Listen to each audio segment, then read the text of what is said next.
और मैं जाके इनको प्लान बताऊंगा। और रामपुरा में आर सिम की दुकान खुली थी, बंद हो गई। रामपुरा में किसी ने आर सिम किया था, वो फेल हो गया। तो मैं जैसे इनको प्लान बताऊंगा ना, इनके दिमाग में पता है क्या आएगा? नहीं नहीं, आर सिम नहीं चलता, या दुकान खुली थी बंद हो गई, वो फेल हो गया। ये प्लान नहीं देखेंगे, ये विजन नहीं समझेंगे, ये आर सिम का भविष्य नहीं देखेंगे, ये किसी ऐसे सफल आदमी को देखेंगे। मैं आपसे एक सवाल पूछ रहा हूं, आप में से कोई स्कूल का मास्टर होगा? हाथ खड़ा करिए। मास्टर जी नहीं है। ओके, वो भैया मास्टर जी है, हमारे महेश जी मास्टर जी है। महेश जी के स्कूल में 1000 बच्चे हैं। कितने?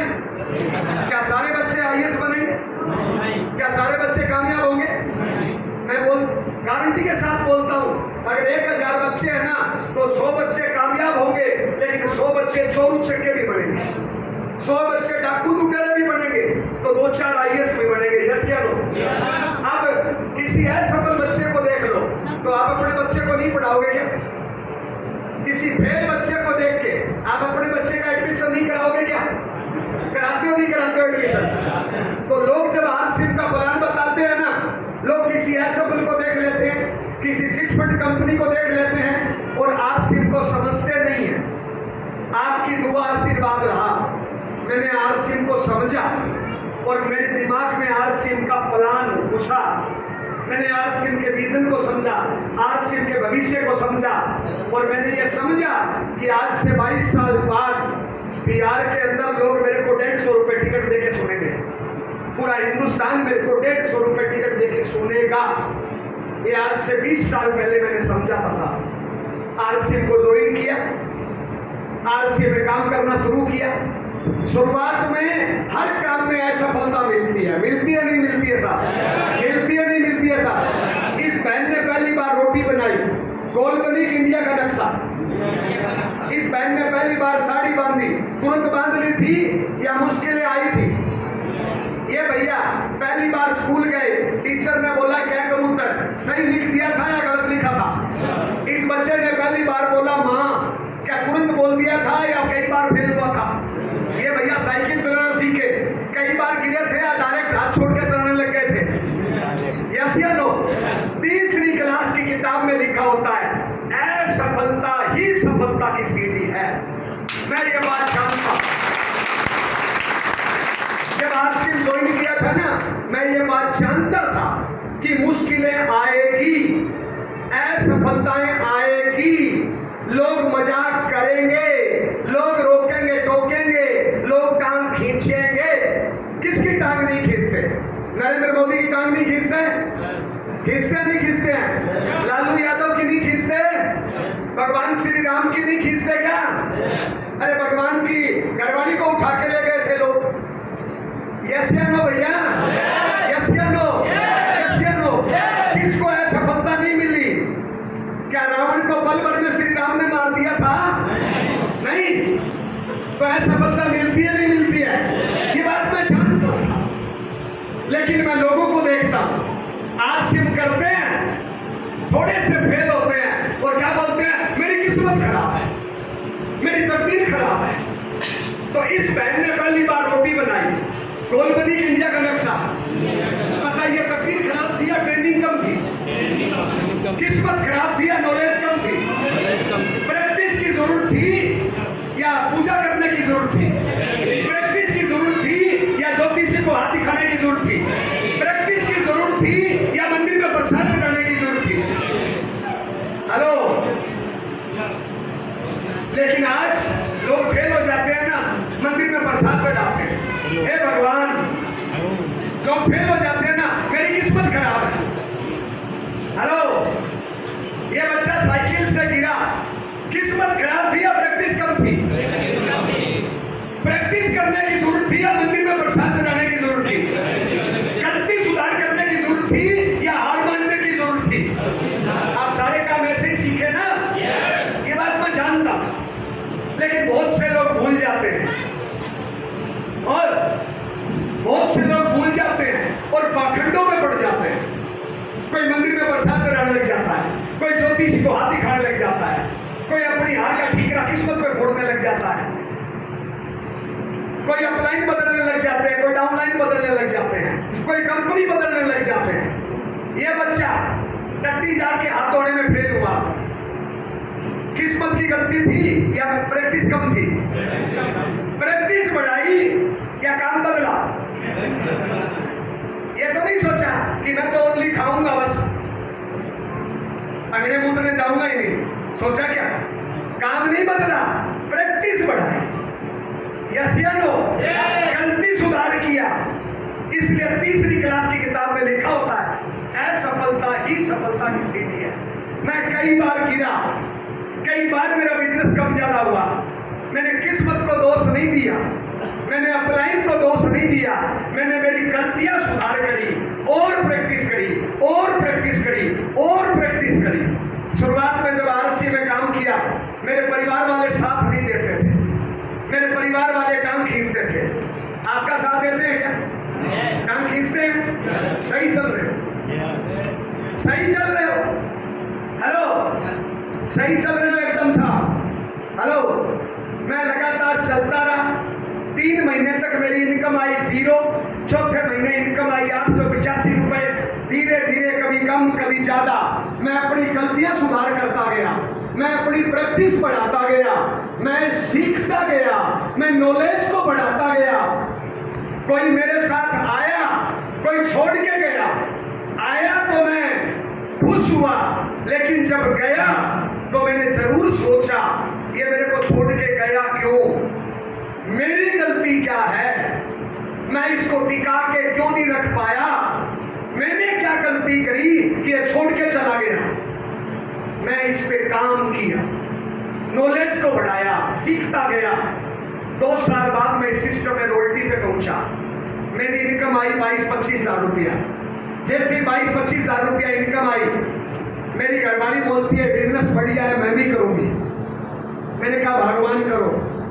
उसने करना शुरू किया। उस टाइम क्या है, आरसी में लेडीज साड़ी नहीं आती थी, लेडीज कपड़ा नहीं आता था। अब आरसी में कामयाब होना है तो कपड़ा आरसी का पहनना पड़ेगा नहीं पड़ेगा? पहनना पड़ेगा नहीं पड़ेगा? तो मेरे पास कोई इलाज नहीं था, तो मैंने घरवाली के बाल काट दिए और उसके पैंट को टाई लगा दी। क्यों? कामयाब होना था। यस या नो? यस या नो? तभी तो ढकना है। यस या नो? मुझे फालतू की शर्म संकोच नहीं आता, मुझे फालतू का नाटक करना नहीं आता। मैंने उसके बाल काट दिए, पेट को टाई लगा दी, उसको साइकिल, स्कूटर, मोटरसाइकिल, ट्रैक्टर सिखा दिया और मैं जो काम करता था वो भी करने लगी। आज 22 साल बाद मैं स्टार रूपी लेवल पे हूं। मेरे नाम से जो इनकम आती है, मेरे नाम से जो इनकम आती है वो महीने की 4 से 8 लाख के बीच में आती है। मेरी घरवाली रूबी लेवल पे है, उसके नाम से इनकम आती है वो 2-2.5 से 5 लाख के बीच में आती है। दोनों की इनकम लगभग 10 लाख रुपए महीने की आती है। दोनों की इनकम अब तक लगभग 12 करोड़ रुपए से ज्यादा आ चुकी है साहब। प्रेजेंट टाइम में जयपुर में रहते हैं। आज मेरे 8 मकान है साहब, आज मेरे 8 मकान हैं। तो दिल्ली गुड़गांव में है, एक जयपुर में है, एक सूरतगढ़ में शहर में है, एक गांव में है, 4 जगह खेती है वहां पे है। आज मेरे पास 7 गाड़ियां हैं। आज मेरे घर में आरसीएम के पैसे से इस टाइम 7 गाड़ियां चलती है साहब। मेरी घरवाली को झाड़ू पोछा बर्तन साफ किए हुए 18 साल हो गए। और गुड़िया बहन मेरे को आज भी याद है, जब मैं शादी करने गया था ना, मैं ऐसे नाचते गाते गया था, गाना चल रहा था, मौसम बेईमान है, आने वाला तूफान है। आप बताओ भाई लोग, काम वाली बाई लेने के लिए गया था या जीवन साथी? काम वाली बाई या जीवन साथी? तो मेरी घरवाली को झाड़ू पोछा बर्तन साफ करना नहीं आता। झाड़ू पोछे वाली 1000 रुपए में किराए पे मिलती है। मेरी घरवाली इतना कमाती है कि ज्यादा नहीं तो 250 काम वाली रख सकते हैं साहब। हेलो, पता है क्यों? पता है क्यों? हमने नॉलेज को बढ़ाया, हमने गलतियों में सुधार किया, हमने प्रैक्टिस करी, आलतू फालतू कामों में टाइम ऊर्जा बर्बाद नहीं किया साहब। आज रिजल्ट आपके सामने है। मैं इस बिजनेस के माध्यम से स्विट्जरलैंड तक घूमने के लिए गया हूँ। अभी लगातार पीछे 1.5-2 महीने में टूर पे था साहब। 1.5-2 महीने लगातार मैं घूमने के लिए निकला हुआ था साहब। सारी चीजें आरसीएम ने दी है। आज मेरी कोई ना दुकान है, ना मेरी फैक्ट्री है, ना मेरी जिम्मेदारी है, ना मेरी जवाबदारी है, ना मेरे पास कोई काम है, ना कोई ऑफिस है, ना कोई दुकानदारी है, ना कोई मेरा बॉस है, ना मैं किसी का बॉस हूँ। खाली महीने की इनकम 10 लाख से ज्यादा है भैया, बिना टेंशन, बिना जिम्मेदारी, बिना जवाबदारी। पता है क्यों? क्योंकि पिछले 5-10 साल मैंने एकाग्रता के साथ थोड़ी मेहनत कर ली। आरसीएम के काम को सर्वोच्च प्राथमिकता देके मैंने थोड़ी एक्स्ट्रा मेहनत कर ली साहब। रिजल्ट आपके सामने है। मैं माफी चाहूंगा साहब, आज आप जितने भी लोग कुछ न कुछ काम कर रहे हो, यस या नो? ये बहन हाउसवाइफ है, वो भैया नौकरी करता है, वो भैया दुकान करता है, वो बहन खेती करती है, वो बहन नौकरी करती है, ये भैया बेरोजगार है, ये भैया कुछ और काम करते हैं। मैं आपसे पूछ रहा हूं, आप जो काम कर रहे हो उसमें इनकम कब तक आएगी? जब तक काम करोगे तब तक। काम बंद, इनकम बंद, यस या नो? और इन कामों में दुनिया भर की टेंशन है या नहीं है? दुनिया भर की जिम्मेदारी है या नहीं है? दुनिया भर की जवाबदारी है या नहीं है? ये बहन घर में रोटियां बनाती है, मैं इसको बोलूं ना कि 10 दिन घूमने चलो, ये पता है क्या बोलेगी? रोटियां कौन बनाएगा? ये 10 दिन जाएगी तो घर में रोटियों की दिक्कत हो जाएगी। तो मेरा भाई नौकरी करता है, तनख्वाह है 40,000, तनख्वाह है 20,000, तनख्वाह है 5,000, पर डर क्या है? 1 महीने घूमने गया तो नौकरी की छुट्टी। हेलो, वो मेरा भैया दुकान करता है, दुकान की इनकम है 10,000, लेकिन उसको डर है कि मैं 6 महीने घूमने गया ना तो दुकानदारी खत्म।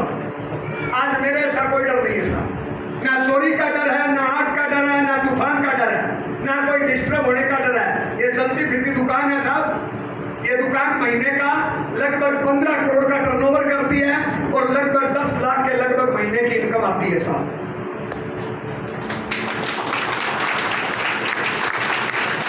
ये मैंने जितने फायदे बताए कि आज मेरी इनकम 10 लाख है, मुझे अब तक 12 करोड़ आ चुके हैं, मेरे पास 7 गाड़ियां हैं, ये 2 मोबाइल रखता हूं मैं, 3 लाख के हैं। ये मैंने जितने फायदे बताए ना, ये आरसीएम करने का लास्ट फायदा है। लोग इससे मोटिवेट होते हैं, इसलिए मुझे ये चीजें बतानी पड़ी, क्योंकि लोगों को ये चीजें अच्छी लगती है, इसलिए बतानी पड़ी। आरसीएम करने का पहला फायदा जिसको मैं बताने के लिए आया हूं, जिसको आज आपको समझना है, आरसीएम करने का पहला फायदा है आरसीएम के शुद्ध, आरसीएम के असली, आरसीएम के ओरिजिनल सामान करके क्या प्रोडक्ट चाहिए, सामान बोला मैंने तुम्हारे। हेलो, आरसीएम के कोई न चल जाएगा, ओके ओके बोले। आरसीएम करने का पहला फायदा है आरसीएम के शुद्ध, असली, ओरिजिनल सामान। आज मार्केट में जितना भी सामान आता है ना, आज मार्केट में जितना भी सामान आता है ना, 90% सामानों का पक्का बिल नहीं मिलता और 50% से ज्यादा सामान नकली आता है। 50% से ज्यादा सामान नकली आता है और 90% सामानों का पक्का बिल नहीं होता है। इसलिए मार्केट में बीमारियां बढ़ रही है। आप एक बात बताओ, आपके पास एक लोहे का मोटरसाइकिल है, आपके पास लोहे का मोटरसाइकिल है और 50,000 या 1 लाख का लिया है, उसमें पेट्रोल असली डलाते हो कि नकली? असली डलाते हो कि नकली?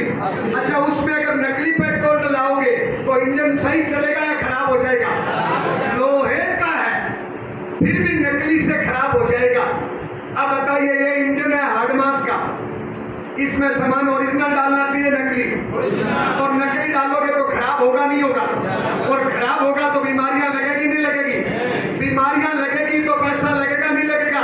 बीमारियां लगेगी तो घर का काम डिस्टर्ब होगा नहीं होगा? तो बताइए, स्वस्थ रहना चाहिए नहीं रहना चाहिए? और पहला सुख निरोगी काया, अगर आज समझना है ना आपको, तो आज से आरसीएम का सामान खाना, आपके घर से बीमारी नाम की चीज गायब हो जाएगी। आरसीएम करने का पहला फायदा है, आरसीएम का सामान शुद्ध है, असली है, ओरिजिनल है, पक्के बिल के साथ मिलता है, 30 दिन की मनी बैक गारंटी के साथ मिलता है, और इसके खाने से हम स्वस्थ रहेंगे ताज जिंदगी। आज मार्केट में जितनी बीमारियां हैं 90% बीमारी नकली खान-पान की वजह से है। और नकली खान-पान खाते हैं उससे बीमार पड़ते हैं। बीमार पड़ते हैं तो पैसा लगता है नहीं लगता है, कर्जा होता ही नहीं होता है। अच्छा, बीमार पड़ते हैं तो घर के काम डिस्टर्ब होते हैं नहीं होते हैं। मैं माफी चाहूंगा, आपके घर में 5 लोग हैं, कितने? एक आदमी बीमार है। जो बीमार है वो काम कर पाता है? उसकी वजह से खर्चा होता है नहीं होता है?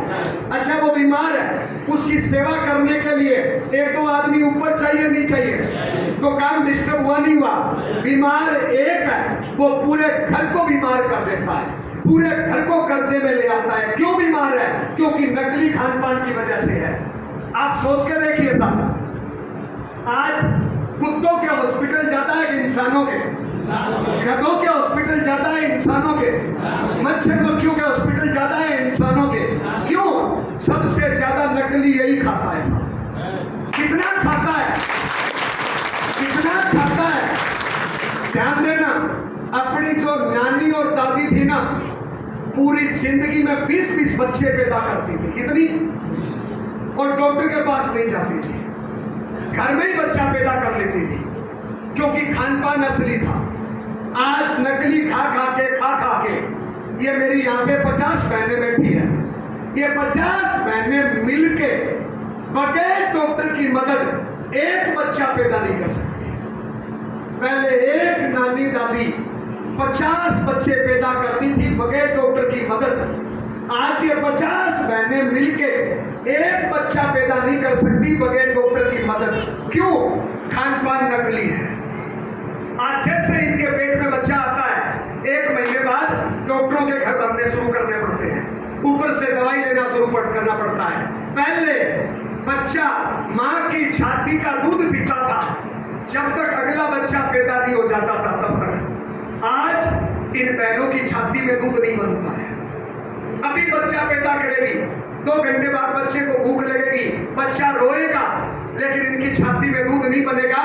दूध पिलाएंगे साला बकरी का। अब एक बात बताओ, दूध बकरी का पिलाएंगे तो संस्कार माँ के आएंगे बकरी का? प्यार माँ से होगा बकरी से? हो रहा है। ये मार्केट है साहब। आज ये लगभग 50 बहनें बैठी है, इनका हीमोग्लोबिन चेक कराओ, 70% महिलाओं में खून की कमी है। ये 2-4 के जो होठ लाल दिख रहे हैं ना, ये ओरिजिनल नहीं है, ये टीका पूरी लगा के आई है। जैसे पसीना आएगा ना, मामला धुल के नीचे आ जाएगा भैया। क्यों? खान-पान नकली है।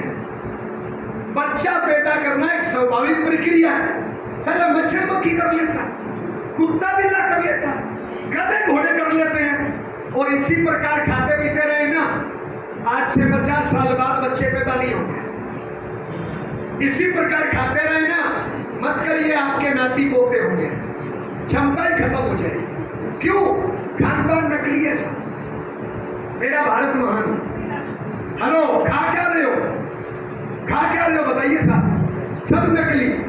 आरसीएम करने का पहला फायदा, जिसको आज आपको समझना है, आरसीएम करने का पहला फायदा है, आरसीएम का सामान शुद्ध है, असली है, ओरिजिनल है। आज से कुछ भी समझ में नहीं आए, अपने घर पे आरसीएम का सामान कंपलसरी कर दो, आपके घर का मेडिकल का बिल 0 हो जाएगा। और मेडिकल का बिल 0 रहेगा तो स्वस्थ रहोगे, पूरी जिंदगी काम करोगे, आपके शरीर के सारे पार्ट ताज जिंदगी काम करेंगे और जिंदगी में बड़े बड़े कारनामे करोगे। बताइए फायदा लेना चाहिए नहीं लेना चाहिए? आरसीएम करने का दूसरा फायदा, आरसीएम के संस्कार। आज मार्केट में संस्कार नाम की चिड़िया गायब है साहब। आज मार्केट में संस्कारों की बात ही नहीं होती है, संस्कार है ही नहीं। मैं माफी चाहूंगा, अभी आप लगभग 200 लोग मेरी बात सुन रहे हो। अगर मैं 200 लोगों की तलाशी लेऊं ना, 200 में से 50 लोगों की जेब में पुड़िया मिलेगी, 50 लोगों की जेब में बीड़ी मिलेगी। दारू बिहार में मिलती नहीं है, फिर भी 10-20 लोगों के पॉकेट में मिलेगी। आप 200 लोग बैठे हो, 200 में से 50 लोग ऐसे हैं जिन्होंने भरी जवानी में माँ बाप को घर से निकाल दिया। आप 200 में से 20 लोग ऐसे भी हैं जो शादी करेंगे, उससे रात में इसको बोलेंगे आई लव यू और दोपहर में इसको बोलेंगे आई लव यू। मेरा भारत महान। आप 200 में अपनी भाई बहनों से दुश्मनी चल रही है। क्यों?